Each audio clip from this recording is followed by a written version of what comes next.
Hello everybody, welcome back to my YouTube channel social studies with Sangeeta. हम देख रहे थे मैजिटेरियनिज्म इन श्रीलंका पार्ट 3।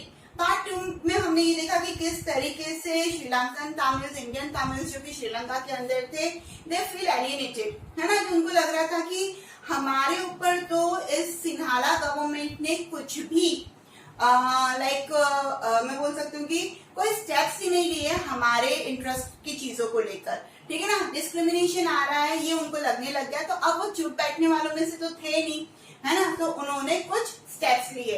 अब वो क्या स्टेप लिए और उसका क्या रिजल्ट रहा, ये आज हम यहाँ पर पार्ट 3 के अंदर देखने वाले। चलिए रेडी, चलिए। Sri Lankan Tamil started their struggle by launching their political party. See, यहाँ पर ये हुआ था कि पॉलिटिकल पार्टीज में कहीं पे भी जो तमिल्स थे उनका कोई रोल ही नहीं था।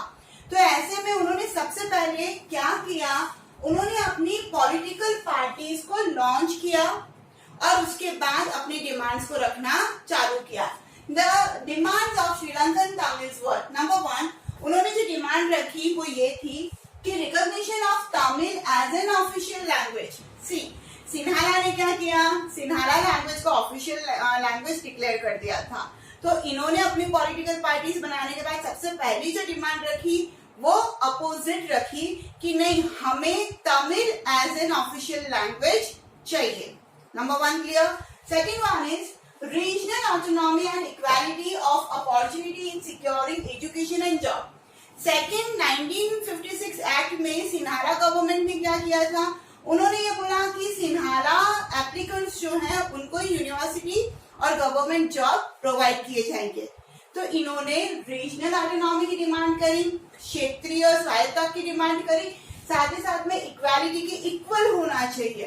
क्या इक्वल होना चाहिए, अपॉर्चुनिटीज, कि सिर्फ सिन्हालास को ही अपॉर्चुनिटीज नहीं मिले बल्कि तमिल को भी मिले। कहाँ पर, स्पेशली सिक्योरिंग एजुकेशन, मतलब यूनिवर्सिटी के अंदर एडमिशन भी मिले उनको, प्लस गवर्नमेंट जॉब्स भी मिले। गलत तो नहीं थे, उनका डिमांड भी गलत नहीं था, क्योंकि उनके साथ भेदभाव किया जा रहा था तो वो इक्वल राइट तो मांगेंगे। और उन्होंने सेकेंड स्टेप ये किया। थर्ड, बाय 1980s, अब है ना, मुझे एक बात बताइए, मैजोरिटेरियनिज्म ये वर्ड बता रहा है कि अपने आप में मैजोरिटी जिनके पास है, जिनकी मैजोरिटी में नंबर ऑफ पॉपुलेशन ज्यादा है, वो ही गवर्नमेंट रूल करेगा, वही देश को रूल करेगा। ये क्लियर था श्रीलंका के अंदर, है ना। तो ऐसे में ये जो डिमांड्स आ रही है, क्या ये जो सिन्हाला थे वो मानने वाले थे क्या? नहीं, बिल्कुल नहीं। फिर क्या हुआ, बाय द 1980s के आते आते क्या किया, बहुत सारी पॉलिटिकल पार्टीज ऐसी बनी, they demanded an independent Tamil Eelam state in northern and eastern part of Sri Lanka. कि जब ये जो डिमांड है वो डिनाई तो हो रही थी बार बार, है ना।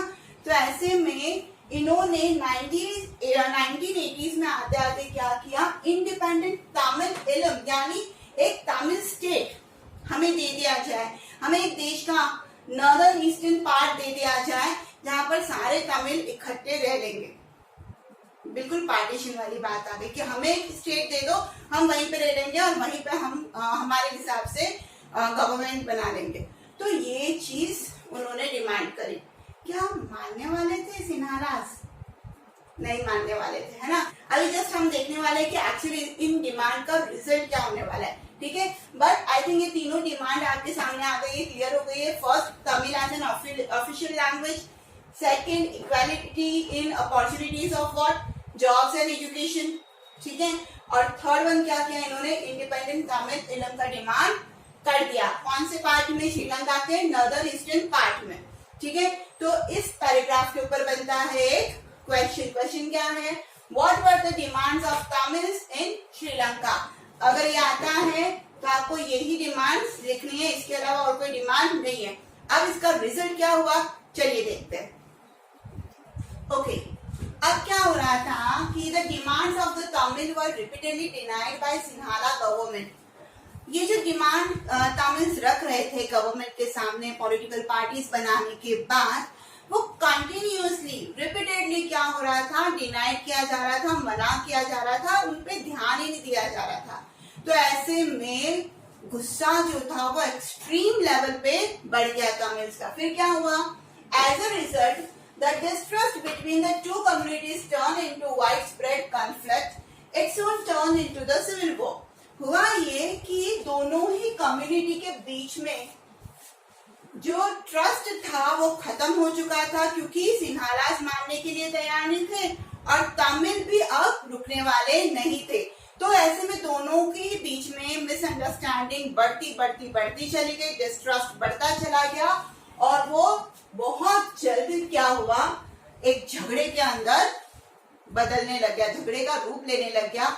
और वो झगड़ा इस कदर बढ़ा कि वो सिविल वॉर के अंदर टर्न हो गया।